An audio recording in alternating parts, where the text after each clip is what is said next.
What would you give for your children to actually listen to you?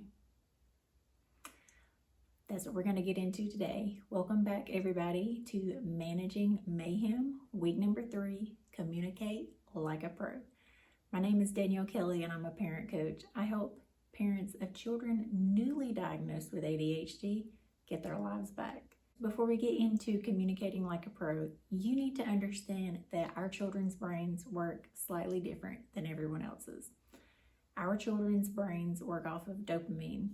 They are always seeking something shiny, something interesting, something new. So whenever you are talking, they hear blah, blah, blah, blah, blah, blah. Why is this lady still talking? So how can we change that? Step number 1, we're going to make eye contact. And I know you might be rolling your eyes, but for myself and quite a few of my clients, it's been rather game-changing.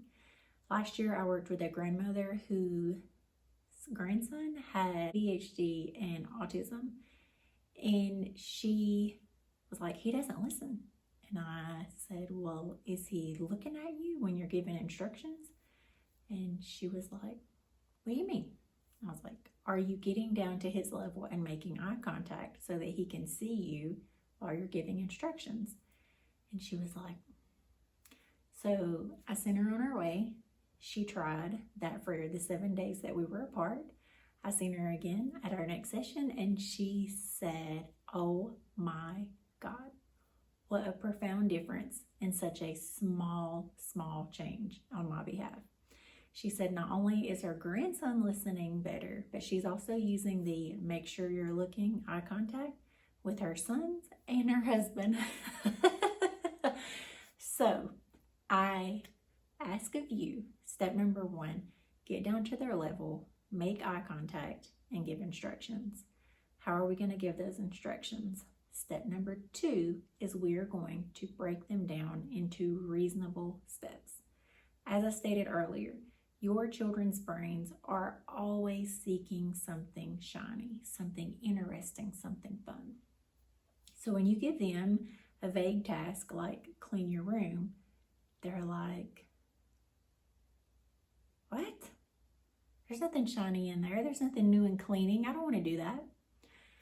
So what can we do? We can give short, specific instructions because, as I said, step number 1, there's nothing shiny in that. Step number 2, there's nothing shiny in that. They are not hanging around for step number 3. So you need to make it short and concise. Step number 1, make your bed up. Step number 2, pick up your toys. 2 instructions, short and sweet. You are going to have to check in with those. It is not going to be a one and done. It is not going to be, okay, I gave them 2 instructions and they did not listen. No, you are going to check in. How long does it take to make the bed? 5 minutes max. After 5 minutes, check in. Okay, do you remember what step 2 was? Yes. Step number 3, make sure they understand what you are asking. I like to say, ask, say, do. Ask, do you understand the next instructions that I've given you? If they do not enthusiastically repeat it back to you, they probably do not understand. Say the instructions. Again, short, clear, concise. Do. Now it's time for you to show me what you have just told me you can do. If they're still a little hesitant, walk through those instructions together. First, grab our toothbrush. Second, put toothpaste on. 3, water, ready to go. If they can walk through all of those steps, you are done. They can finish the rest. Now that you've given those instructions once for brushing their teeth, are they going to know every time? Probably not. So we'll follow up. Ask, say, do. What's your next step? My son can either tell me or he can't. Say, well, I would like for you to brush your teeth. Do you know how to do that? If he doesn't enthusiastically give me all of the instructions, I know I need to go over it again. My son's 9, so we actually have this down, but it took us a while a few years back, so that's a great example. Step number 1, make sure they're looking at you. Step number 2, short, clear instructions. Step number 3, ask, say, do.